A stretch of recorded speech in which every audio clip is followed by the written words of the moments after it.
तो नाजरीन, आपको बता दें कि हिमाचल प्रदेश के देहरा में इस वक्त राजनाथ सिंह खिताब कर रहे हैं। सीधा रुख करते हैं। और 2025 तक तो 40,000 करोड़ से ऊपर जाएंगे। 2047 समाप्त होते थे 2.25 लाख करोड़ इसी भारत की धरती से हम दुनिया को जो है एक्सपोर्ट करेंगे रक्षा सामग्री। यह है बात। तो हमारे रमेश जी को जिता देंगे तो पक्का जिता देंगे। आप लोगों के चेहरे से तो यही लग रहा है जिता देंगे पक्का।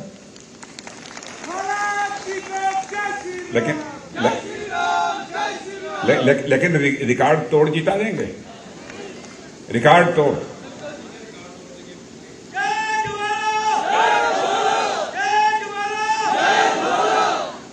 तो फिर चलें कुछ खिलाएंगे पिलाएंगे नहीं।